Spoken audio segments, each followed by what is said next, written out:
గాయత్రి ప్రశాంతుల సంసారం మొదలైందండి. ఈరోజు పోర్షన్ చూస్తుంటే డేటింగ్ అనేదే మంచిదేమో అనిపించిందండి. కాసేపు ఒకళ్ళ గురించి ఒకళ్ళు తెలుసుకోకుండా మ్యారేజ్ చేసుకుంటే ఎంత ఇన్కన్వీనియన్స్ రైజ్ అవుతుందో ఈ పార్ట్లో చదివాక నాకు అనిపించింది. అయినా this is always a big debate, arranged marriage versus love marriage. రెండిట్లోనూ డైవర్స్ రేట్స్ దాదాపు ఒకటే అని స్టాటిస్టిక్స్ చెప్తున్నాయి. ఇది వరకటి రోజుల్లో ఆడవాళ్ళు డిపెండబుల్గా ఉండటం, తల్లిదండ్రుల గైడెన్స్, సపోర్ట్ అన్నీ ఎన్ని కష్టాలు వచ్చినా పెళ్ళి నూరేళ్ల పంటలా సాగేది. ఇప్పుడు అమ్మాయిలకి వ్యక్తిత్వం ఉంది, ఇండిపెండెంట్, ఈక్వల్ ట్రీట్మెంట్ లేకపోతే సహిస్తూ బ్రతకాల్సిన అవసరం లేదు అని డైవర్స్ రేట్స్ పెంచేస్తున్నారు. నేనైతే ఏది కరెక్ట్ అని చెప్పటం లేదు, నలిగిపోయే లేత పిల్లల మనసులే చెప్పాలి. ముగించే ముందు ఒక చక్కటి కోట్, మనం ఇష్టపడినది దక్కనప్పుడు మనకు దక్కిన దానినే ఇష్టపడాలి. ఐ రిపీట్, మనం ఇష్టపడినది దక్కనప్పుడు మనకి దక్కిన దానినే ఇష్టపడాలి. కథలోకి వెళ్ళిపోదామా? ఆనంద్, గాయత్రి బెంగళూరు వెళ్ళేది ఆ రోజునే. ప్రయాణానికి అంతా సిద్ధమైంది. ఆ పూట అందరూ పరమహంస గారింట్లో భోజనం చేశారు. ఆనంద్ తండ్రిని తనతో రమ్మనమని ఎంతగానో అడిగాడు. మీరు మాతో రండి మామయ్య అంటూ గాయత్రి చేత చెప్పించాడు. కానీ పాండురంగారావు గారు వినలేదు. కొత్త కాపురం, గాయత్రికి అది కొత్త చోటు. మీరు కాస్త కుదుటపడిన తర్వాత వస్తాను. మీ ఇద్దరూ నాకు సేవలు చేసే రోజులు ముందు చాలా ఉన్నాయిలే అన్నాడు. పిల్లని ఒకదాన్ని పంపటం ఏంటండి, ఎవరో ఒకరం వెళ్ళొస్తే బాగుంటుందంది కస్తూరమ్మ గారు. వాళ్ళేదో మర్యాదకు మనల్ని రమ్మన్నారు కదా అని నిజంగా మనం వెళ్తే వాళ్ళకి ఇబ్బంది. వాళ్ళకిప్పుడు ఎవరి అవసరం లేదు అన్నారు పరమహంస గారు. గాయత్రి కాళ్ళకు పసుపు రాసి ముఖాన్ని బొట్టు పెట్టింది. తెచ్చిన బెనారస్ చీర కట్టుకోమంది. ఆవిడ మాటిమాటికి కళ్ళనీళ్ళు తుడుచుకోసాగింది. గాయత్రి తల్లి భుజం మీద చెయ్యి వేసింది. అమ్మా, నువ్వు ఇలా బాధపడితే నేను వెళ్ళను అంది. ఆవిడ కళ్ళు తుడుచుకుంది. కాదే అమ్మా, ఏ తల్లికైనా పిల్లని అత్తారింటికి పంపుతుంటే కళ్ళకి నీళ్ళు వస్తాయి, అది లోకం తీరు అంది. నేను ఉత్తరం రాస్తాను, నువ్వు నాన్న రెండమ్మా ఒకసారి అంది. నేను రావటానికి శుద్ధమే, మీ నాన్నే పడనీయడు అంది.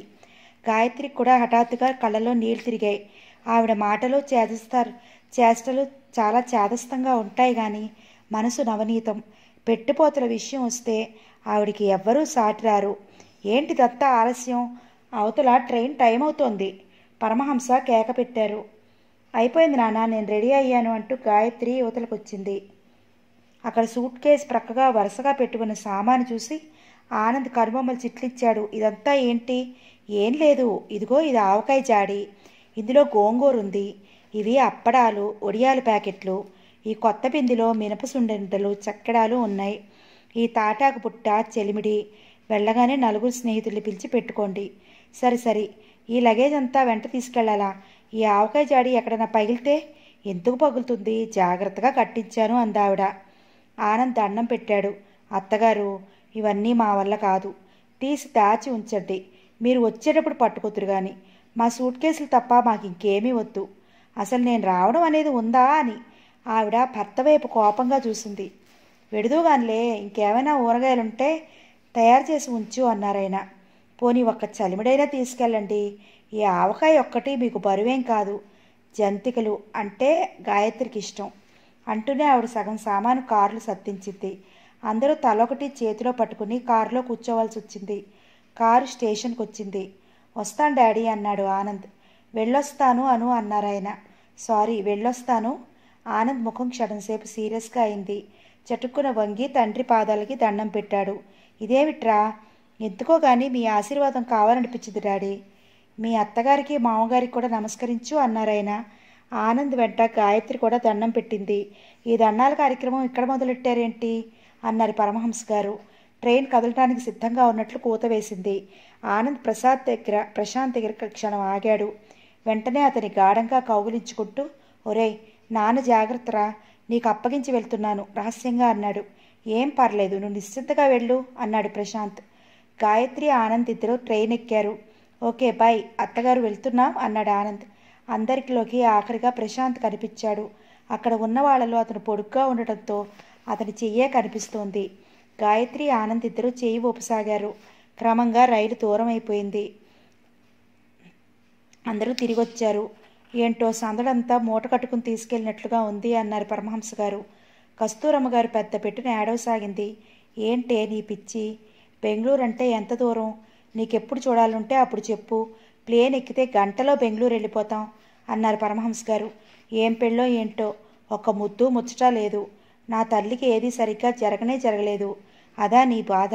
ఇంకో కూతుర్ని కను, అన్నీ తీరిగ్గా నీ ఇష్టం వచ్చినట్టు చేద్దాం అన్నారు పరమహంస గారు నవ్వుతూ. ప్రశాంత్ మౌనంగా డ్రైవ్ చేస్తున్నాడు. అతనికి ఆనంద్ వెళితి పూడుకోలేనట్లుగా అనిపిస్తోంది. బెంగళూరులో ఆనంద్ లాంటి ఉద్యోగస్తులకి ప్రభుత్వం కేటాయించిన క్వార్టర్స్లో గాయత్రి సంసార జీవితం ప్రారంభమైంది. తల్లిదండ్రులు అంతకుముందే ప్యాక్ చేయించిన లారీలో పంపిన సామాను గాయత్రి వెళ్లేసరికి అక్కడికి చేరి సిద్ధంగా ఉంది. అవి తెచ్చుకున్నారు. ఇల్లు సర్దటంలో ఆనంద్ గాయత్రికి ఏ విధమైన సాయం చేయలేదు. పైనుంచి అబ్బబ్బా, మన చిన్న కాపురానికి ఈ బండెడు సామాన్ ఎందుకు అంటూ విసుక్కున్నాడు. గాయత్రి అతన్ని ఆఫీస్కి పంపించి తనే ఇల్లు సర్దుకుంది. అతను ఆ ఊర్లో అడుగు పెట్టాడో లేదో అతిథులు రాక ప్రారంభమైంది. ఆనంద్ ఎక్కడుంటే అక్కడ ఇట్టే ఫ్రెండ్స్ని పెంచుకుంటాడు. ఆఫీస్ నుంచి వస్తూ సాయంత్రం వేళ ఇద్దరినో ముగ్గురినో వెంట పెట్టుకొచ్చేవాడు. ఇల్లు సర్దుతూ చెమటలు కారుతూ చెదిరిన పొట్టుతో కుచ్చెళ్ళు పైకి తోపుకుని ఉన్న భార్యను చూసి అతను చిరాకు పడేవాడు. ఈ అమ్మమ్మ వేషం ఏంటి?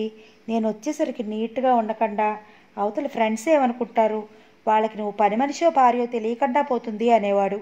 గాయత్రి ఆ రోజు నుంచి పనేదైనా ఉంటే మధ్యాహ్నమే ముగించుకుని సాయంత్రం భర్త వచ్చేసరికి నీట్గా ఉండేది.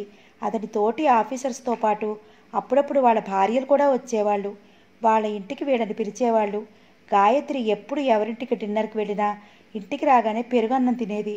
అక్కడ తిన్నది చాలేదా అని నవ్వేవాడు. తోటి ఆఫీసర్స్ భార్యలతో స్నేహం పెంచుకోమని, కలుపుగోలుగా ఉండమని ఆనంద్ ఎప్పుడు చెప్తూ ఉండేవాడు. గాయత్రికి ఎలాగో ఉండేది. పైగా వాళ్ళతో వాళ్ళతో ఎంత నవ్వుతూ మాట్లాడినా, ఎంత చనువుగా ప్రవర్తించినా లోలోపుల ఏదో చెప్పలేని ఆఘాతం లాంటి ఎడం ఉంటూనే ఉండేది. వాళ్ళ ఆచార వ్యవహారాలు, ఆ జీవన పద్ధతే వేరు. ఆడవాళ్ళు మనవాళ్ళలా ఇంటి పట్టునుండరు. మగవాళ్ళతో క్లబ్బులకి వెళ్తారు, పేక ఆడతారు. పిల్లల్ని ఎప్పుడైనా సినిమాలకి షికార్లకి వెంట తీసుకెళ్ళటం మినహా ఎక్కువ భాగం వాళ్ళని ఆయాల మీదే వదిలేస్తారు. భోజన విషయాల్లో ఎక్కువగా బయట హోటళ్ళ మీద, క్లబ్ల మీద ఆధారపడతారే తప్ప ఇంట్లో స్వయంగా చేయటం తక్కువ. సాటివారిలోకి వచ్చినప్పుడు ఒకరిని మించి ఒకరు ఫ్యాషన్గా ఉండటానికి తాపత్రయపడతారు. భర్తలతో, పక్క వాళ్ళతో జోక్స్ వేస్తూ వాళ్ళలాగే బిగ్గరగా నవ్వుతారు. గాయత్రికి ఈ జీవితం చాలా కొత్తగా ఉంది. వాళ్ళందరిలో మిసెస్ సిన్హా కాస్త వయసు మళ్ళిన మనిషి, లేడీస్ కప్ సెక్రటరీ కూడా. అందరూ ఆవిడని మమ్మీ అని పిలుస్తారు. ఆనంద్ గాయత్రిని ఆమెకు అప్పగించాడు. మమ్మీ, నా భార్యకి ఏం తెలీదు, ఒట్టి కంట్రీ ఫ్లవర్. మీరు కాస్త మోడర్న్ చేసి పెట్టండి. ఓకే ఓకే, తప్పకుండా. ఆనంద్ తనకు అప్పగించిన బాధ్యతకి, పెద్దరికానికి ఆవిడ పొంగిపోయింది. మిసెస్ ఆనంద్, మీరు మధ్యాహ్నం వేళలో నా దగ్గరికి రండి. ఇక నుంచి మీరు నా విద్యార్థిని. మీరు త్వరలో ఫస్ట్ క్లాస్లో వచ్చేలా ట్రైనింగ్ చేస్తాను అంది. ఆనంద్ గాయత్రిని టైం ఉన్నప్పుడల్లా ఆవిడ దగ్గరికి వెళ్ళమని మరీ చెప్పాడు. గాయత్రి ఒకసారి వెళ్ళింది. అక్కడ మిసెస్ సిన్హాతో పాటు ఇంకో 4-5 కూర్చుని ఉన్నారు. వాళ్ళంతా పేకాట ఆడుతున్నారు. నీకొచ్చా? మిసెస్ సిన్హా అడిగింది. గాయత్రి రాదు అన్నట్టు తల తిప్పింది. నేను నేర్పుతాను, నేర్చుకో. ఆవిడ పేక ముక్కలు పరిచయం చేసి గాయత్రికి వివరంగా చెప్పింది. ఒక ఆట వాళ్ళతో కలిసి ఆడింది. గాయత్రికి అది మహాబోరుగా అనిపించింది. ఈ ఆట డబ్బులు పెట్టి ఆడితే చాలా మజాగా ఉంటుంది, నువ్వే చూస్తావుగా అంటూ డబ్బులతో ప్రారంభించింది ఆవిడ. ఆట పూర్తయ్యేసరికి గాయత్రి గెలిచింది. కానీ ఆ డబ్బు గాయత్రి తీసుకోలేదు. నేను సరదాగా ఆడాను, ఆ డబ్బు నాకేం వద్దు అని అక్కడ పెట్టింది. మిసెస్ సిన్హా వాళ్ళు ముఖాలు చూసుకున్నారు. భర్తలంత సంపాదించిపోస్తుంటే వీళ్ళకి డబ్బు పిచ్చి ఏంటో అనుకుంది. మర్నాడు గాయత్రి వెళ్ళలేదు. కొత్తగా వచ్చిన మ్యాగజైన్లో వంటలు చదువుతూ కూర్చుంది. మిసెస్ సిన్హా ఫోన్ చేసింది. నువ్వు రాలేదే, నీకోసం ఎదురు చూస్తున్నావు అంది. సారీ మిసెస్ సిన్హా, నాకు చాలా తలనొప్పిగా ఉంది అంది. వాళ్ళకి పేకట్టే కాదు, బాతాకాని అంటే కూడా ఇష్టమే. ఫోన్ ఎత్తారంటే ఒక పట్టాన పెట్టరు. ఒక రోజున మిసెస్ సిన్హా ఫోన్ చేసి, సాయంత్రం సరిగ్గా 6 గంటలకు వస్తాను, ఓ చోటుకి వెళ్ళాలి, నువ్వు రెడీగా ఉండు అంది. గాయత్రి తలదువ్వి, జడేసుకుని, బొట్టు పెట్టుకుని, జరీ చీర కట్టుకుని, తల్లో పూలు పెట్టుకుని రెడీ అయింది. మిసెస్ సిన్హా కారులో కూర్చుంది. ఇద్దరు కారులో కూర్చున్నారు. మనం ఎక్కడికి వెళ్తున్నాం అంది గాయత్రి. నువ్వే చూస్తావుగా, ఆవిడ నవ్వింది. కారు సరాసరి వచ్చి అజంతా బ్యూటీ క్లినిక్ ముందు ఆగింది. లోపలికి వెళ్దాంరా అంది ఆవిడ. గాయత్రి ఆవిడ వెంట లోపలికి వచ్చింది. అక్కడ ఒక యువతికి మరో యువతి జుట్టు తువ్వి ముస్తాబు చేస్తోంది. ఈ క్లినిక్ ఉందే, ఇది సిటీలోకి ఎలా ప్రసిద్ధి చెందింది. ఇక్కడ అలంకరణ చేయించుకోవటం అనేది పెద్ద సోషల్ స్టేటస్. మన ముఖాన్ని బట్టి మన జుట్టు తువ్వే పద్ధతి, కళ్ళని బట్టి కాటుకు తిద్దే విధం, శరీరం చూసి డ్రెస్ చేసుకునే స్టైల్స్ నేర్పుతారు. మనం చూసే రకరకాల ఫ్యాషన్స్ ఇక్కడ పుట్టినవే. ఫ్యాషన్స్ అనేవి మనలో ఎవరికీ స్వయంగా రావు. ఇలాంటి చోట నేర్చుకోవాల్సిందే.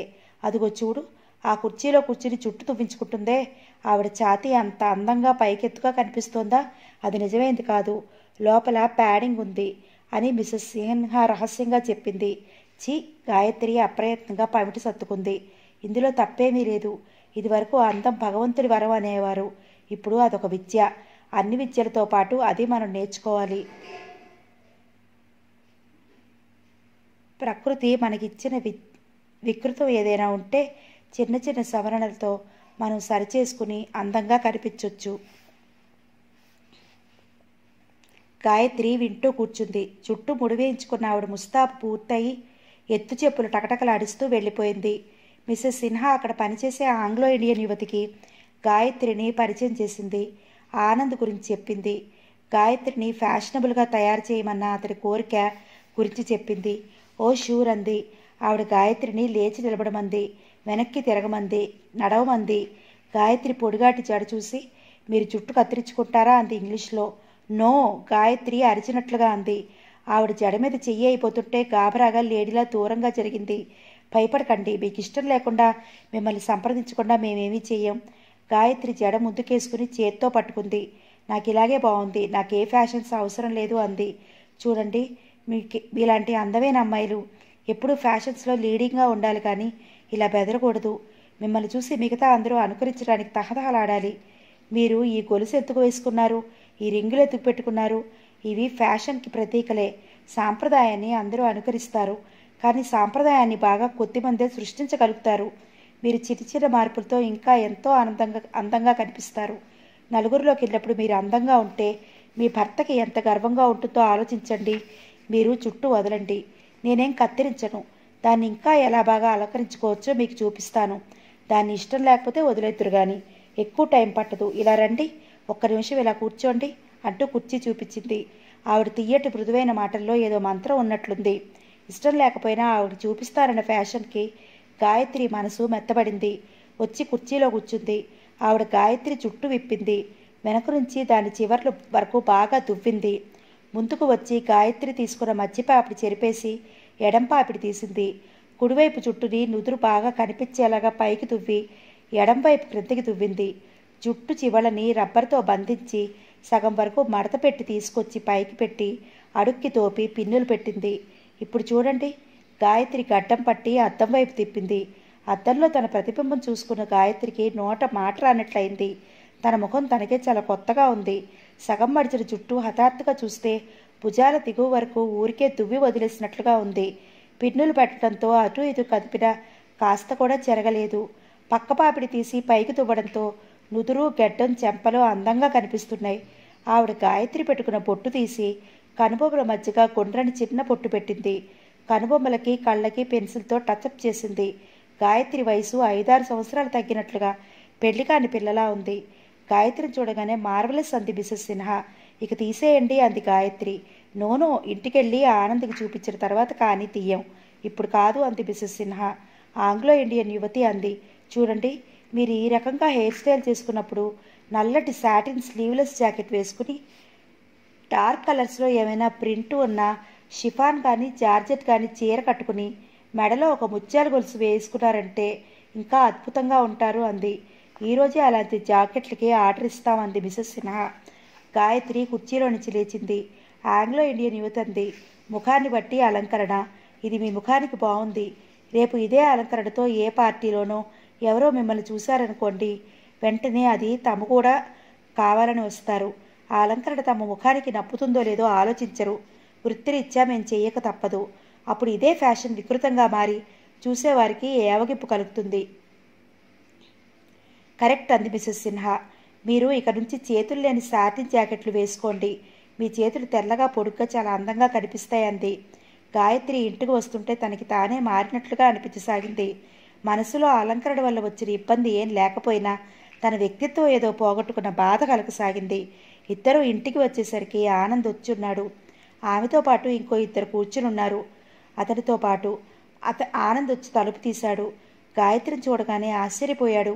వెంటనే ఆనందం పట్టలేనట్లుగా గబాలన గాయత్రి మోకాళ్ళ దగ్గర చేతులతో చుట్టేసి పైకెత్తి గిరిగరా తిప్పాడు.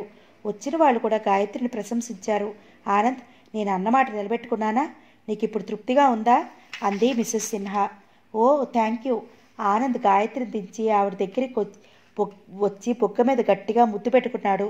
ఆ రాత్రి భోజనాలు అయిపోబోతుండగా ఆనంద్ గాయత్రిని పిలిచాడు. ఏంటి అంది వస్తూ. ఆవిడ చేతిలో పల్చటి నైట్ గౌన్ ఉంది ఆనంద్ చేతిలో.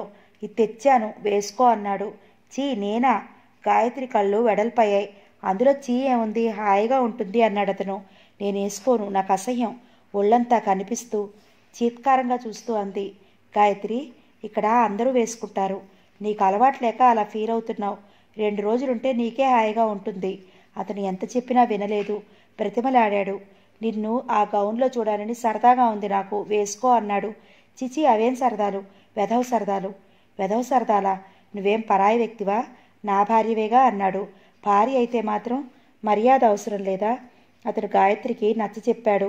షాప్లో ఆ పింక్ కలర్ నైట్ గౌన్ చూడగానే ఖరీదు ఎక్కువని కూడా చూడకుండా కొనేశాడు. మెడ దగ్గర నుంచి ఇరువైపులా పాదాల వరకు చేతులు దగ్గర కుచ్చులు మాత్రమే ఉన్న ఆ గౌను పల్చటి మెత్తటి సిల్కు పట్టతో చెప్పలేనంత అందంగా ఉంది. అది గాయత్రి వేసుకుంటే ఎంత బాగుంటుందో అతను ఊహించుకోలేని విషయం ఏమీ కాదు. కానీ గాయత్రి అలా తిరస్కరిస్తుందని అతను కలలో కూడా అనుకోలేదు. అతనికి ఆశాభంగం కలిగింది. తన ఆనందం ఏమిటో అర్థం చేసుకోలేని వాళ్ళ మీద కోపం కూడా వచ్చింది. సరే, నీ ఇష్టం. అతను ఆ గౌను మంచం మీద గిరాటు కొట్టి వెళ్ళి బాల్కనీలో కూర్చున్నాడు. అరగంట సేపు చూసింది గాయత్రి. అతను పడుకోవటానికి రాలేదు. మామూలుగా అయితే అతను పడుకునే వేళకి టంచరుగా వచ్చి పడుకుంటాడు. గాయత్రి లేచి బాల్కనీలోకి వచ్చింది. ఆనంద్ కుర్చీలో కూర్చున్నాడు. సిగరెట్ తాగుతున్నాడు. వచ్చి పడుకోండి, 10 దాటింది అంది. నాకు నిద్ర రావటం లేదు, నువ్వు వెళ్ళి పడుకో. నా మీద కోపం వచ్చిందా? నీ రూపం చూసి మోసపోయాను. నువ్వింత ఇడియట్ అని అనుకోలేదు. నీకింత చాదస్తం ఉందని తెలిస్తే నిన్ను పెళ్లి చేసుకునేవాడిని కాను. నా దృష్టిలో భార్య స్థానం వేరు. భార్య అంటే ఎల్లవేళలా భర్త గురించి ఆలోచించాలి, అతని వెంట ఉండాలి. ముసలమ్మల వంటింట్లో మగ్గుతూ చాదస్త భాషతో ఉండేవాళ్ళంటే నాకు అసహ్యం. వాళ్ళు భార్యలు కారు, రాక్షసులు. నాకు కావలసిన ఆనందం ఏదో నాకు ఇంట్లో నా భార్య దగ్గరే దొరకాలి. దానికోసం నేను బయటికి వెళ్ళను, పరాయి ఆడవాళ్ళ కోసం చూడను అతను వేగంగా అన్నాడు. గాయత్రి జవాబు చెప్పలేనట్లు వెనక్కి తిరిగి వచ్చింది. ఆనంద్కి తనకి మధ్య అభిప్రాయ భేదమా? గాయత్రికి హఠాత్తుగా అనుక్షణం అభిప్రాయ భేదాలతో దెబ్బలాడుకునే తల్లిదండ్రులు కళ్ల ముందు కదిలారు. తల్లి చాదస్తం, తండ్రి కోపం, ఆ ఇద్దరి మధ్య అంతులేని ఎడం పెంచాయే తప్ప రవంత కూడా సామరస్యం కలిగించలేదు. ఆ పోట్లాటలు భరించలేని తను ఎప్పుడూ ఇంత గొడవ దేనికి? అమ్మ నాన్న చెప్పినట్లు వింటే సరిపోయేది కదా అనుకునేది. కానీ అమ్మ చచ్చినా మారేది కాదు. తను కూడా అమ్మలాగానే అవుతోందా? కాకూడదు. తను అతని భార్య. అతని ఇష్టం గమనించి నడుచుకోవాలి. అతన్ని సంతోషపెట్టడం తన కర్తవ్యం. నువ్వింత ఈడియట్టు అనుకోలేదు. అతని మాటలు సోలాల్లా తగులుతున్నాయి. గాయత్రి చాలాసేపు మౌనంగా ఆలోచిస్తూ కూర్చుండిపోయింది. తర్వాత ఒక నిశ్చయానికి వచ్చిన దానిలా ఆ నైట్ గౌన్ చేతిలోకి తీసుకుంది. లేచి వెళ్ళి చీర విప్పి అది వేసుకుంది. నిరూటద్దంలో తన ప్రతిబింబం చూసుకుంటే తనకే సిక్కేసింది. ఛాతీ చుట్టూ, మొల చుట్టూ దానితో పాటే కుట్టిన గులాబీ రంగు శాటిన్ బట్ట తప్ప ఇంకే ఆచ్ఛాదన లేదు. శరీరంలో ఎత్తుపల్లాలు, పొట్ట, బొడ్డు స్పష్టంగా కనిపిస్తున్నాయి. గాయత్రి వచ్చి మంచం మీద కూర్చుంది. ఎంతసేపు అలా కూర్చుందో గాయత్రికే తెలీదు. ఆనంద్ లోపలికొచ్చాడు. లైట్ తీసేయబోతూ యథాలాపంగా మంచం వైపు చూశాడు. అక్కడ మంచం మీద మోచే దిండు మీద ఆనించుకుని కూర్చుని ఉన్న గాయత్రిని చూశాడు. గాయత్రి ఆ గౌను వేసుకున్న అతనికి నగ్నంగా కూర్చున్నట్లే అనిపించింది. భార్యను చూడగానే అతని ముఖం ఆనందంతో వెలిగిపోయింది. లైట్ తీయడం కూడా మర్చిపోయి గబాలన మంచం దగ్గరికి వచ్చాడు. నాకు చెప్పలేదేం? గాయత్రి మాట్లాడలేదు. అతని ముఖంలో వెలుగుతున్న ఆనందాన్ని చూస్తోంది. అతడు గాయత్రి శరీరంలో వంపు సొంపులు చూస్తున్నాడు. వయసులో ఉన్న గాయత్రి శరీరం పాలరాతి బొమ్మలా బిగువుగా ఉంది. దానిమీద ఆ నైట్ గౌన్ అతి పల్చటి పొరలా చూసేవారిని ఉద్రేకపరిచేలా ఉంది. అతడు గాయత్రి మీద పడినట్లు ఒరిగాడు. I love you, I love you ఉద్రిక్తతతో ఆవేశంగా అన్నాడు. ఆ మాటలు పల్చటి గౌన్లో శరీరం చూస్తే గాని అతని నోటి వెంట రాలేదు. గాయత్రికి అది బాధ కలిగింది. అతడు ఏ పార్టీ నుంచి డ్రింక్ చేసి వచ్చినా ఆ రాత్రి గాయత్రి శరీరం హోనం కావాల్సిందే. అతని కోరికలు విపరీతంగా ఉంటాయి. అవి తీర్చకపోతే అలుగుతాడు. గాయత్రి శరీరం అతడితో రాజీ పడినా మనసు పడలేకపోతోంది. భార్యాభర్తల అనుబంధం అంటే ఇదేనా అనిపించసాగింది. ఇది కాదు తను కోరుకున్న జీవితం. గాయత్రి కొద్ది కాలంలో అక్కడ జీవన రీతికి, ఫ్యాషన్లకి, భర్త కోరికలకి అలవాటు పడింది. కానీ మనసు మాత్రం రవ్వంత కూడా మారలేదు. ఈ మారని మనసు ఆనంద్కి తెలియకుండా జాగ్రత్త పడుతోంది. ఆనంద్ చాలా ఆనందంగా ఉన్నాడు. తోటివారు కూడా అతనికి అదృష్టానికి అనుకూలవతి అయిన అందమైన భార్యను చూసి ఈర్ష్యపడసాగారు. గాయత్రి అందం తన ఒక్కడికే పరిమితమని ఆనంద్ అనుకోడు. నలుగురిలో ప్రదర్శించాలి. ఈ అపురూప సౌందర్యం తన సొత్తు అని అందరికీ తెలియజేయటానికి గర్వపడతాడు. ఎవరైనా అతని వైపు ఈర్ష్యగా చూస్తే అతనికి అంతులేని ఆనందం. క్లబ్కి వెళ్ళినప్పుడు అందరి కళ్ళు గాయత్రి వైపు తిరుగుతుంటే అతను ఈర్ష్యపడడు. తన ఆధిక్యతకి గర్విస్తాడు. గాయత్రికి మాత్రం అందరి చూపులు తన మీద ఉంటే చిరాకుగా, ఇబ్బందిగా ఉండేది. తనకి తానే ప్రదర్శనశాలలో వస్తువులాగా అనిపించేది. తను చేసే ఈ పనుల్లో మనసు మహాపెడగా ఉంటుంది. గాయత్రి సంతోషంగా లేదన్న సంగతి ఆనంద్కు కూడా తెలియదు. అతను మాత్రం స్వర్గంలో ఉన్నట్టుగా ఉన్నాడు. మిసెస్ కపూర్ సిబ్లా నుంచి చెల్లెలొచ్చిందని తెలిసిన వాళ్ళందరినీ ఇంటికి పిలిచింది. గాయత్రి కూడా వెళ్ళింది. మిసెస్ కపూర్ చెల్లెలు లైలా ఢిల్లీలో చదివింది. ఉద్యోగం కోసం ప్రయత్నించిందట. కానీ ఎక్కడా దొరకలేదు. ప్రస్తుతం ఊరికినే ఉంటోందట. మిసెస్ కపూర్ చెల్లెల్ని పరిచయం చేయడం కోసం అందరికీ లంచ్ ఇవ్వటంలో ఒక నిగూఢ అర్థం కూడా ఉంది. వచ్చిన ఆడవాళ్ళందరికీ లైలాని చూపించి, మీ కుటుంబాల్లో లైలాకి దగ్గర వరుడు ఉంటే చూడండి అంది.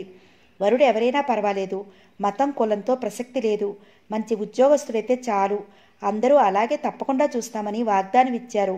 సాధారణంగా ఇలాంటి వాగ్దానాలు ఇచ్చిన మరుక్షణంలోనే మర్చిపోతారు.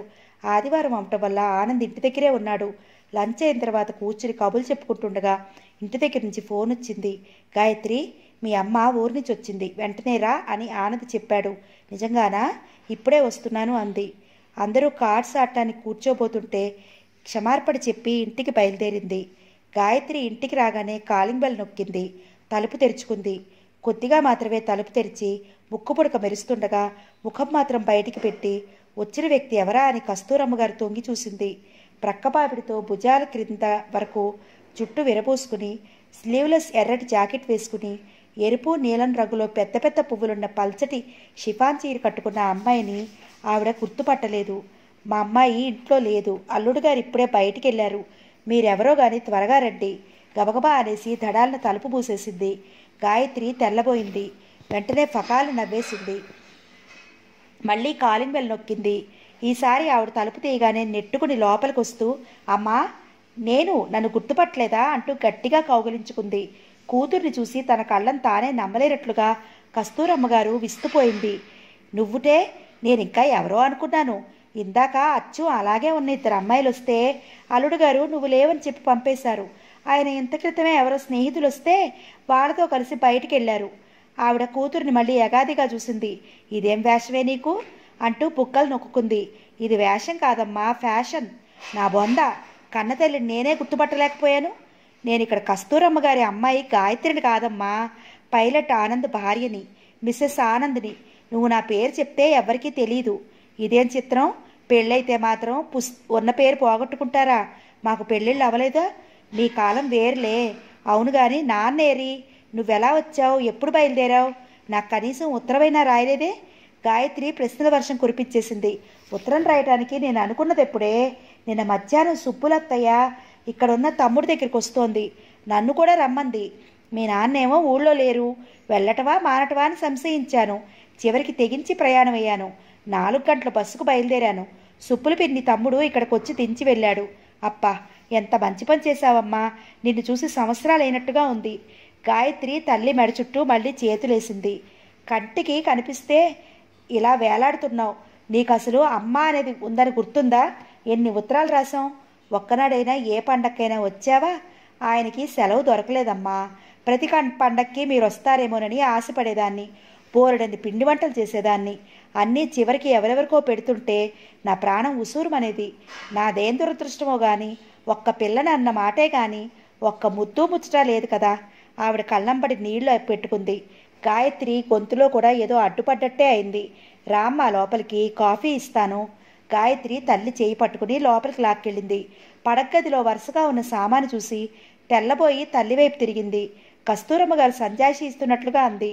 నీకిష్టమని పనసకాయ తెచ్చాను, అది అరిసెల బుట్ట, ఈ డబ్బాలో కజ్జికాయలు, కారపూస, మినపసున్ని ఉంది, ఇవి అప్పడాలు, వడియాలు, ఆ పెట్టే నీ పెళ్లికి వచ్చిన ప్రజెంటేషన్ సామాను. కస్తూరమ్మ గారు వెళ్ళి తన పెట్టి తెరిచి 4-5 కంచిపట్టు చీరలు బయటికి తీస్తూ, ప్రతి పండక్కి నువ్వు వస్తావేమోనని బట్టలు తెప్పించుకుని ఇలా దాచడం సరిపోయింది. అవన్నీ చూడగానే గాయత్రి కళ్ళు చెమర్చాయి. ఓ అంటూ ఫక్కుని నవ్వేసింది. ఓ గంట తర్వాత ఈ ఊరు నుండి వెళ్లే వరకు నేను వంట చేస్తాను అంది కస్తూరమ్మ గారు. గాయత్రి నవ్వింది. మా వంటలు నీకు రావమ్మా, నేను చేస్తాలే అంది.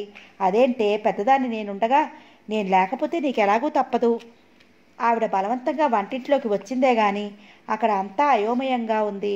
కూరలు తరగటానికి కత్తిపీట లేదు, చాకుతో కోస్తారట. పచ్చడి చేయటానికి రోల్ లేదు, గ్రైండర్ ఉందట. అన్నీ కలిపి కుక్కర్లో పెడతారట. వంట మొదలుపెట్టినప్పటి నుంచి గాయత్రి గాయత్రి ఇది ఎలాగే అంటూ కేకలు పెడుతూనే ఉంది. గాయత్రి వచ్చి సగం పని పైన తనే చేసింది. వంట అంతా అయింది. అన్నీ టేబుల్ మీద పెట్టి భోజనానికి సిద్ధం చేసి ఆనంద్ కోసం ఎదురు చూస్తున్నారు. ఇంతలో ఫోన్ గడగడలాడింది. ఆనంద్ ఫోన్ చేశాడు. ఎవరింట్లోనో డిన్నర్ ఉందట, తను అక్కడ ఉన్నాడట. గాయత్రిని వెంటనే రమ్మనమని ఫోన్ చేశాడు. అమ్మ ఇంటి దగ్గర వంట చేసింది, మీకోసం ఎదురు చూస్తున్నామంది. Don't talk nonsense. Dinner ఇచ్చేది మా సీనియర్, మారటానికి వీల్లేదు. వంట చేస్తే మీ అమ్మని తినమను, మిగతాది పని మనిషికి ఇచ్చేయి. త్వరగా రా, 7:30కి రెడీగా ఉండు, మిసెస్ కపూర్ వస్తూ నిన్ను వాళ్ళ కారులో తీసుకొస్తుంది అని అతడు ఫోన్ పెట్టేశాడు. గాయత్రి ముఖం చిన్నబోయింది. ఆ మాట వింటే తల్లి ఎలా ఫీల్ అవుతుందో గాయత్రికి తెలుసు. అయ్యో, అల్లుడు గారి ఇంటికి రారా, సరే ఏం చేస్తాం, నువ్వు వెళ్ళు అంది. గాయత్రి వెళ్ళిపోయింది. కస్తూరమ్మగారు ఒక్కత్తి కూర్చుని భోజనం చేస్తుంటే బొత్తిగా అన్నం సహించలేదు. మధ్యలోనే చేతులు కడుక్కొని లేచిపోయింది. మర్నాడు ఉదయం ఆ వండిందంతా పని మనిషికి ఇస్తుంటే ఆవిడ ప్రాణం ఉసూరుమంది. గాయత్రి సాయంత్రం ఏ వేళ ఏ పార్టీలోకో వెళ్లే ముందు షాంపూ చేసుకుని జుట్టుని పొడిగా ఉంచుకుని వెళ్ళటం ఆవిడ చూసింది. అదేంటే, ఎప్పుడంటే అప్పుడు అలా తల రుద్దుతావు, జుట్టు పాడైపోదు అంటూ మందరించింది. ఇది ఇంతేనమ్మా అంది. శుక్రవారం వచ్చింది. ఆవిడ కుంకుడుకాయలు తెప్పించమంది. గాయత్రిని తలంటికి పిలిచింది. నేనిప్పుడు పోసుకోనమ్మా అంది. నువ్వు చేసే పని ఒక్కటి సరిగ్గా లేదు, వేళాపేడా లేకుండా తల రుద్దుకుంటూ శుక్రవారం నాడు మానేటివేంటి, ఆడవాళ్ళకి ఈ తలంటి ఎంత శుభప్రదం అంటూ సనుగుడు మొదలుపెట్టింది. గాయత్రి మెడలకుండా వచ్చి తల రుద్దించుకొచ్చింది. ఆవిడ గాయత్రిని కూర్చోపెట్టి చుక్కు తీస్తూ, బంగారం లాంటి చుట్టూ ఇలా సగానికి కత్తిరించి పారేయటానికి నీకు చేతులు అలా వచ్చాయే అంటూ మందలించింది. అంత పొడుగుంటే బాగుండదమ్మా, ఫ్యాషన్గా ముడులేసుకోవడానికి ఇబ్బందిగా ఉంటుంది. జడలు తెయ్యాలా, ఆ జుట్లు విరపోసుకోవటం ఏంటే, అది ఫ్యాషన్. అన్నిటికీ ఇదో మాట నేర్చావు. వాళ్ళు ఎవరిదో ఫ్యాషన్ మనం నేర్చుకోకపోతే మన ఫ్యాషన్ వాళ్ళు నేర్చుకోవచ్చుగా. జడ వేసిన తర్వాత గాయత్రి తల్లి ఒళ్ళో తల పెట్టుకుని పడుకుంది. ఇంకా ఇంటి దగ్గర కబుర్లేంటమ్మా, నాన్న కూడా వస్తే బాగుండేది. ఆయనకి తీరికెక్కడా, తన వ్యాపారమే కాకుండా ఊరి రాజకార్యాలన్నీ ఈయనకే కావాలి. ఉన్న పెట్రోల్ బంక్ చాలనట్టు ఇంకోటి తీసుకున్నారు. వద్దంటే వినరు కదా. ఆ మధ్య ఆ జ్వరం వచ్చినప్పటి నుంచి మనిషి డేలా పడిపోయారు. 2 వారాలు మూసిన కన్ను తెరవలేదు. ప్రాణాలు గుప్పెట్లో పెట్టుకుని గడిపాననుకో. గాయత్రి చటారున లేచి కూర్చుంది. నాన్నగారికి అంత జ్వరం వచ్చిందా? మాకు కనీసం ఉత్తరం రాయలేదమ్మా. అయ్యో, మీకు రాయకపోవటం ఏంటి, నేనేగా రాసింది. మీ ఆయన జవాబు కూడా రాశాడు. నిజంగానా? నాకు చెప్పనే లేదు. గాయత్రి కనుబొమ్మలు ముడిపట్టాయి. ఎన్నడూ చిర్రున చేదన మనిషి 2 వారాలు మూసిన కడు తెరవపోయేసరికి నేను పడిన కంగారు అంతా ఇంత కాదు. పాపం ఆ ప్రశాంత్ ఎంత సాయం చేశాడో. నేను ఒట్టి పిరికి చచ్చిందాన్ని కదా. ఒకటే ఏడుస్తుంటే ధైర్యం చెప్పేవాడు. ఆ అబ్బాయి రుణం తీర్చుకోలేను. నాన్నగారు అతనికి ఉద్యోగం ఇప్పించారు కదా, ఎంత కృతజ్ఞతని. పాండురంగారావు గారు కూడా కన్న కొడుకులా సేవ చేస్తున్నాడు.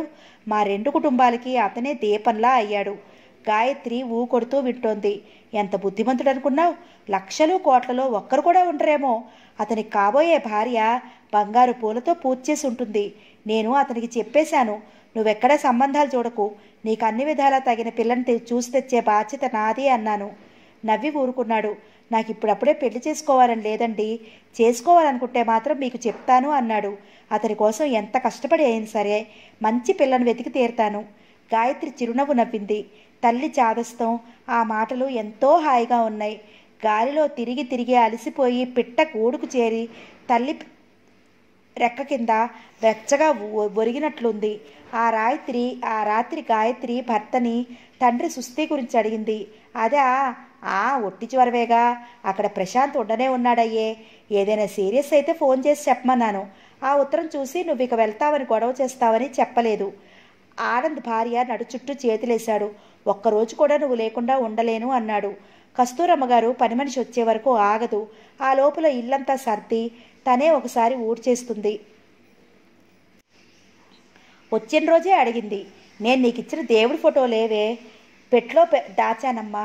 అయ్యో రామా, అవి దాచుకోవటానికా నీకు ఇచ్చింది? పూజ చేసుకోమని చెప్పానుగా. ఎప్పుడూ ఏదో పని తిరుగుడుతో సరిపోతుందమ్మా. దీపం పెట్టడానికి కూడా స్థిమితమే ఉండదు.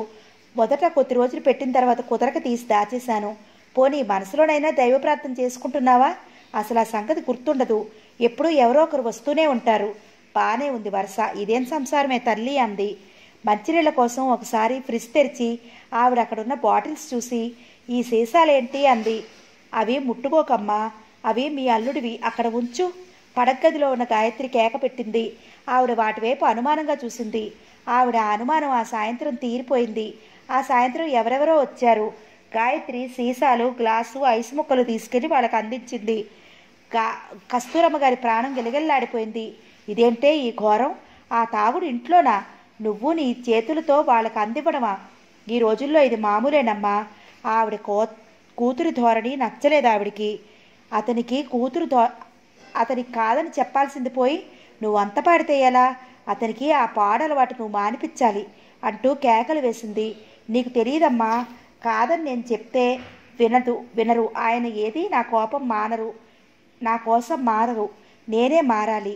నేను కోపగించుకున్నాననుకో, ఇక నువ్వు నాన్న పోట్లాడుకున్నట్లే ఉంటుంది. మేము అలా కీచులాడుకోవటానికి వీలుండదు. ఎప్పుడూ ఎవరో ఒకరు వస్తూ ఉంటారు. లేకపోతే మేము వెళ్లాల్సి వస్తుంది. కాస్త ఏదైనా బయటికి పొక్కితే ఇక రకరకాల వదంతులు వస్తాయి. కస్తూరమ్మ గారు ఏడవసాగింది. ఎందుకు బాధపడతావమ్మా? ఇప్పుడు నాకేమైంది అంది గాయత్రి. నీ సంసారం గురించి ఎంతో ముచ్చటపడ్డాను. ఆయన నన్ను బాగా చూస్తారమ్మా. నా గురించి నువ్వేం దిగులు పడకు. ఏంటోనే తల్లి, నిన్నిలా మార్చేశాడు. నెల రోజులు ఉందాబరి వచ్చిన కస్తూరమ్మ గారు వారం తిరక్కుండానే ప్రయాణమైంది. ఆనంద్, గాయత్రి ఇద్దరూ ఇంట్లోనే ఉండరు. 1-2 రోజులు మాత్రం ఆవిడని ఊరంతా తిప్పి చూపించారు. కూతుర్ని అల్లుణ్ణి కూర్చోపెట్టి వడ్డిస్తూ భోజనం పెట్టాలని ఆవిడికి ఎంతగానో ఉండేది. ఆనంద్కి అన్ని టేబుల్ మీద పెడితే తనకి తనే వడ్డించుకోవడం అలవాటు. ఆవిడ ఓ ప్రక్కనే ఉండేది. ఆవిడ ఎంతో దిగులుగా తిరుగు ప్రయాణం అయింది. నాన్నకి రమ్మనమని చెప్పమ్మా అంది గాయత్రి. చెప్తాను. 4 నెలల క్రితం మీ నాన్నగారు మామగారు వచ్చారుగా అంది ఆవిడ. 2 రోజులే ఉన్నారు అంది గాయత్రి. ఈ ఇంట్లో మీరిద్దరే తప్ప ఇంకెవరీ ఉండలేరు. మీకు అడ్డుగా ఉన్నామనే శంక కలుగుతుంది అనుకుంది ఆవిడ. తనని కూతురు దగ్గరికి పంపమంటే భర్త ఎందుకు వాయిదాలు వేస్తాడో ఆవిడికి ఇప్పుడు అర్థమైంది. ఆనంద్, గాయత్రి ఉదయం వేళ టిఫిన్ తింటున్నారు. ఆనంద్ హఠాత్తుగా అన్నాడు, మిసెస్ కపూర్ చెల్లెల్ని మన ప్రశాంత్ చేసుకుంటే ఎలా ఉంటుంది? ప్రశాంత్ లైలాను చేసుకోడు అంది గాయత్రి. అంత ఖచ్చితంగా చెప్తున్నావు, నీకెలా తెలుసు? కొంతమందిని చూస్తే కొన్ని విషయాలు అర్థమవుతాయి అంతే. ఇడ్లీలోకి చట్నీ వేస్తుంటే అంది.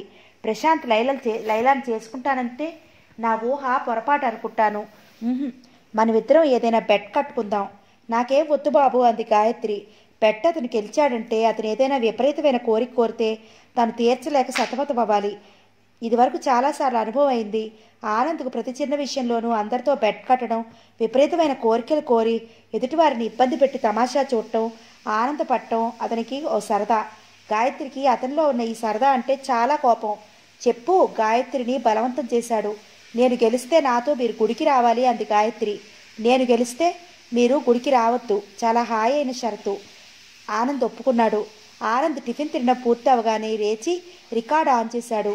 అతను ఇంట్లో ఉంటే రికార్డ్ ప్లేయర్ మోగుతూ ఉండాల్సిందే. గాయత్రి ఇక్కడికొచ్చి ఏడాది కావస్తోంది. ఈ ఏడాది గిర్రున అతివేగంగా తిరిగింది. గాయత్రి వేషభాషల్లో మార్పు వచ్చింది. ఇప్పుడు రికార్డు పెడితే ఆనంద్తో పాటు సమంగా తాను కూడా డ్యాన్స్ చేయగలుగుతుంది. ఫ్యాషన్స్లో గాయత్రికి ఎప్పుడూ లీడింగ్. ఆనంద్కి పెట్టిన రికార్డులు నచ్చలేనంటుంది.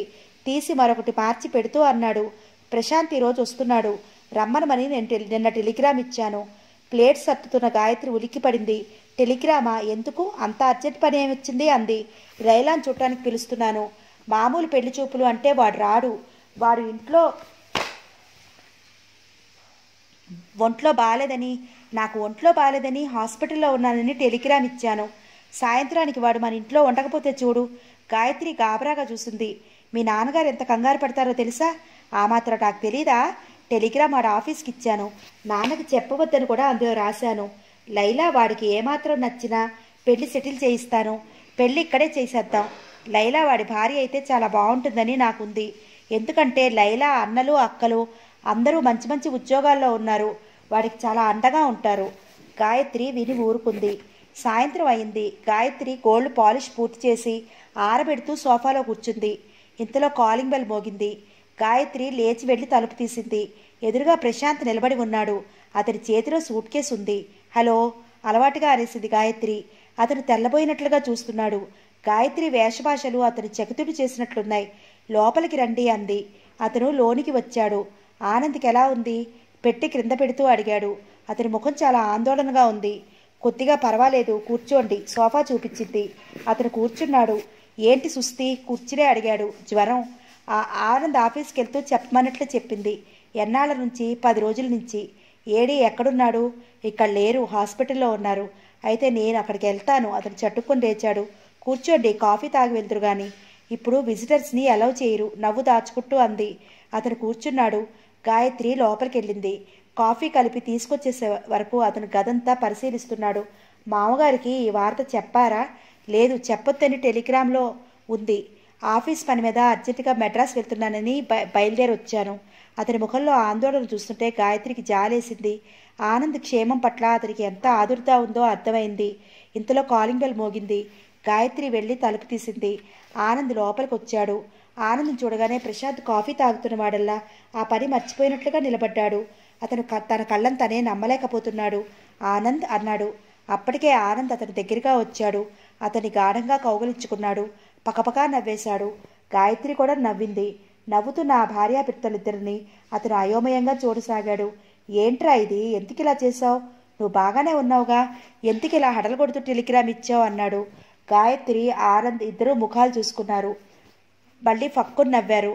నాకు నిన్ను చూడాలనిపించింది. నువ్వేమో ఎన్నిసార్లు ఉత్తరం రాసినా పని పని ఉంటూ ఒకటే జవాబు. ఒళ్ళు మండి ఇలా చేశాను. ఆ టెలిగ్రామ్ నీ ముక్కుకు తాడు వేసినట్లుగా ఇక్కడికి లాక్కొస్తుందని నాకు తెలుసు. అబ్బా, ఎంత హడలు కొట్టావు కదా అన్నాడు. ఆ రాత్రి ముగ్గురు కలిసి ఇంట్లోనే భోంచేశారు. భోజనాలు అయిన తర్వాత ఆనంద్ ప్రశాంత్ ముందు గదిలో కూర్చున్నారు. టేప్ రికార్డర్లో నుంచి మెల్లగా మృదుమధురంగా వాయిద్య కోష్ఠి వినిపిస్తోంది.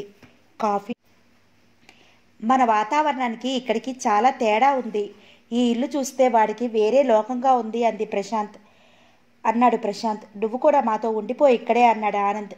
ప్రశాంత్ మాట్లాడలేదు. వాళ్ళు కూర్చుని సోఫాలో ప్రక్కనే గోడవారుగా ఉన్న గుండ్రని టేబుల్ మీద ఫోన్ ప్రక్కనే ఫోటో స్టాండ్ ఉంది. దానిలో మధ్య ఆనంద్, అటు ఇటు గాయత్రి ఫోటోలున్నాయి. గాయత్రి 2 ఫోటోల్లో కుడివైపున ఇదివరకు పద్ధతిలో వదులు జడ, చెవులకి రింగులు, పైట మెడ చుట్టూ త్రిప్పి ముందుకు కప్పుకునుంది. ఎడం వైపుకి ఇప్పటి అలంకరణలో పక్కపాపిడి తీసి పైకి తువ్వుకుని జుట్టు మెడల మీదకి వదిలేసినది ఉంది. గాయత్రి చాలా మారింది. ఫోటోలు 2 చూస్తూ అన్నాడు ప్రశాంత్. మార్పు సహజం. నన్ను అడిగితే పరిస్థితులకు అనుగుణంగా మనిషి మారుతుంటేనే ఆనందం అన్నాడు ఆనంద్. ఇద్దరూ తదేకంగా ఆ ఫోటోలనే చూస్తున్నారు. ఇంతలో గాయత్రి అక్కడికి వచ్చింది. చాలామంది ఈ 2 ఫోటోలు వేరే వేరే అమ్మాయిలు అనుకుంటారు. ఈ రెండిటిలో నీకు ఏది బాగుందో చెప్పు అని అడిగాడు ఆనంద్. ప్రశాంత్ పరీక్షగా ఆ ఫోటోలను చూస్తున్నాడు. గాయత్రి కుతూహలంగా చూసింది. ప్రశాంత్ కుడివైపు ఉన్న ఫోటోని వేలుతో చూపించాడు. నాకు ఇదే బాగుంది.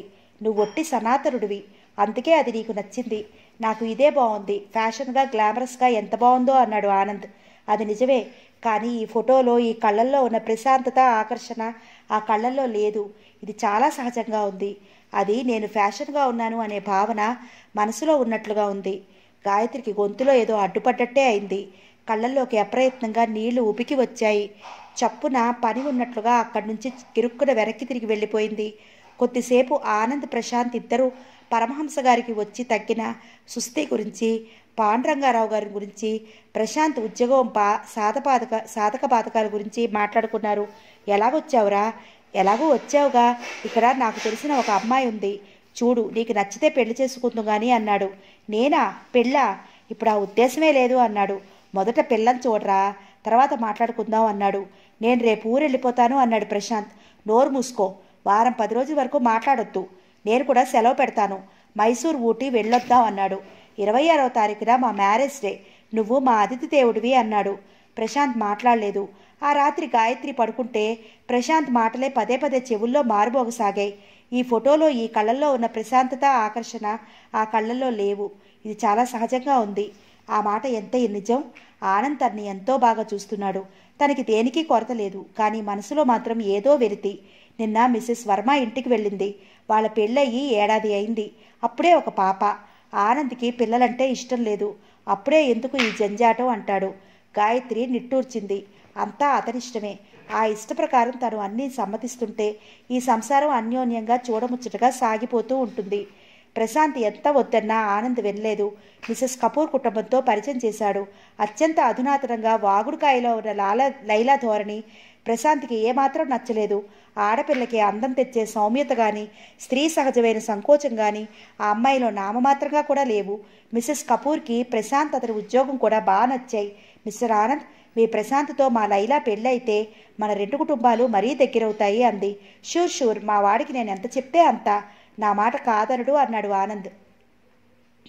మిస్సెస్ కపూర్ ఇంటి నుంచి రాగానే ప్రశాంత్ ఆ అమ్మాయి నాకు నచ్చలేదు అని చెప్పేశాడు. ఏ, ఆ అమ్మాయికి ఏం లోటు అని నిలదీశాడు ఆనంద్. ఆ అమ్మాయిలో ఏ లోటు లేదు. ఉన్న లోటంతా నాలోనే ఉంది. నాకు కొన్ని అభిప్రాయాలున్నాయి. పెళ్ళి అయ్యి భార్య ఇంటికి వస్తే జీవితం దేవాలయంలా ప్రశాంతంగా ఉండాలి కానీ క్లబ్లా మారకూడదు. వాళ్ళ పద్ధతులు పూర్తిగా వేరు. నేను వాళ్ళలో ఇమడలేనట్లే ఆ అమ్మాయి నా పరిసరాల్లో ఇమడలేదు అన్నాడు. నువ్వు ఒట్టి పిరికివాడివి, నీకు కొత్త అంటే భయం అన్నాడు ఆనంద్. కావచ్చు అన్నాడు ప్రశాంత్. గాయత్రి కుతూహలంగా వారిద్దరి వాదన వింటోంది.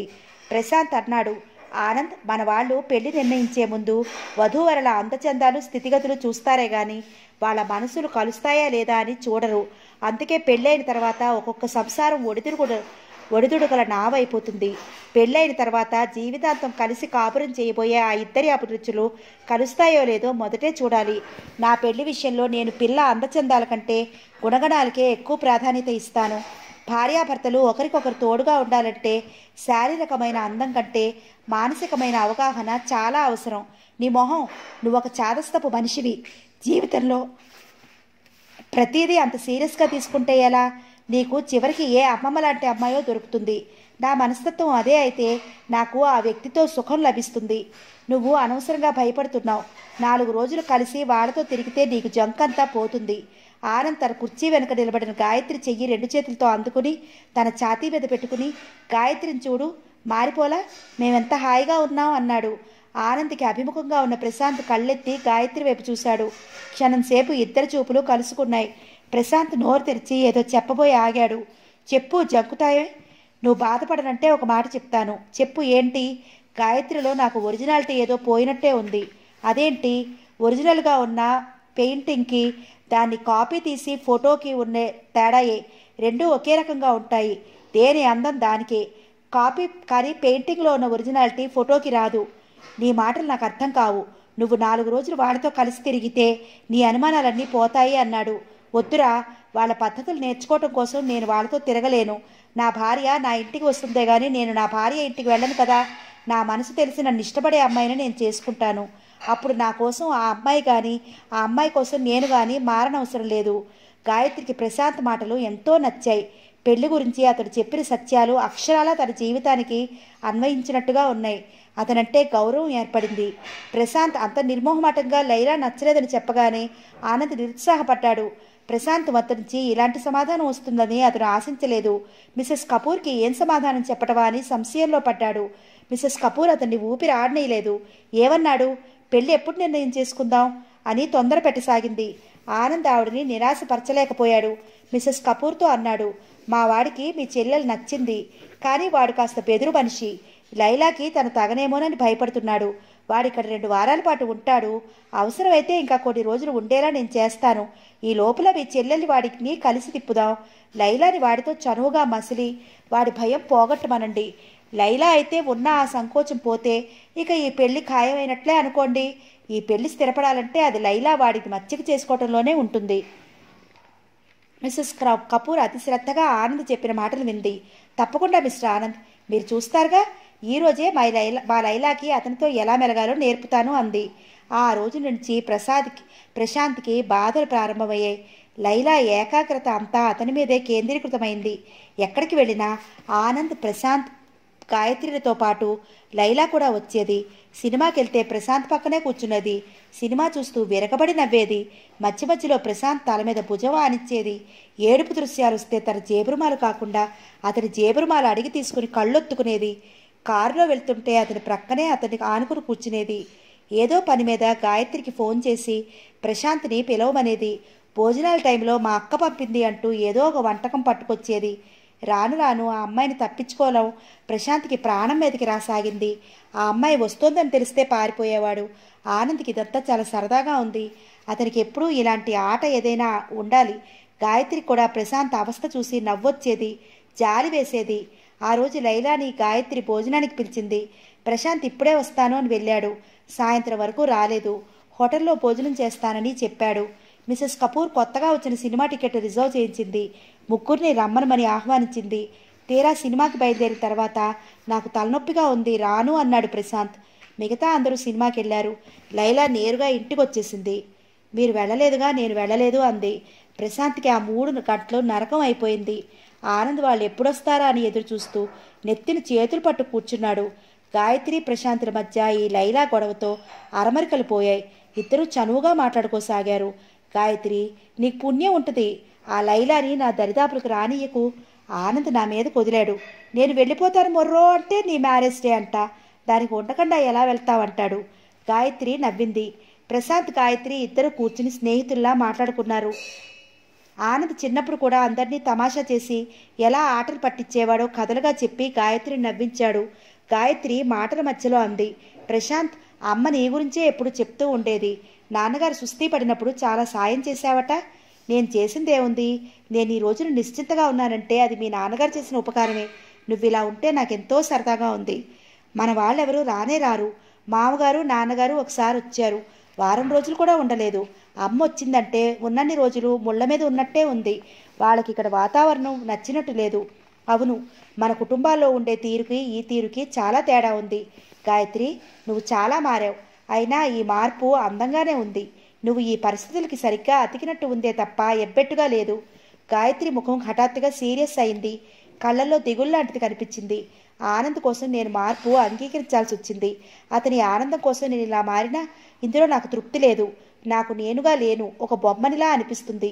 అతను అర్థం చేసుకున్నట్లుగా సానుభూతిగా చూశాడు. పెళ్లిని గురించి నువ్వు చెప్పింది చాలా బాగుంది అంది గాయత్రి. ప్రశాంత్ ఏదో చెప్పబోయాడు. ఇంతలో ఫోన్ మోగింది. గాయత్రి లేచి వెళ్ళి రిసీవర్ తీసుకుంది. హలో హలో అవతల నుంచి లైలా కంఠం వినిపించింది. ప్రశాంత్ ఉన్నారా? ఒక్క నిమిషం ఉండు అని మౌత్ పీస్ కట్టం పెట్టి నీకే ఫోన్ లైలావి చేసింది అంది. ప్రశాంత్ దండం పెట్టాడు. నేను ఇంట్లో లేనని చెప్పు అన్నట్టు సంజ్ఞ చేశాడు. కళ్ళతోనే ప్రతిమలాడాడు. గాయత్రికి నవ్వొచ్చింది. మౌత్ పీస్ మీద అరచేయి తీసేసి అతను ఇంట్లో లేడు. ఎక్కడికి వెళ్ళాడు? తెలీదు. పోనీ ఎప్పుడొస్తాడో తెలుసా? అది కూడా తెలీదు. ఎక్కడికి వెళ్తున్నాడో నాకు చెప్పలేదు. అయ్యో, అక్క అతని కోసం స్వీట్ చేసింది అంది. అతను వస్తే నేను పంపిస్తానులే అంది గాయత్రి. పంపిస్తావు కదా? తప్పకుండా పంపిస్తాను. గాయత్రి ఫోన్ పెట్టేసింది. ప్రశాంత్ అమ్మయ్య అన్నట్లు దేవుడికి దండం పెట్టుకున్నాడు. గాయత్రి పెళ్లినాటి ఫోటోలన్నీ తెచ్చింది. అవి ఆల్బంలో అంటించాలని ఎన్నాళ్ళ నుంచో అనుకోవటం.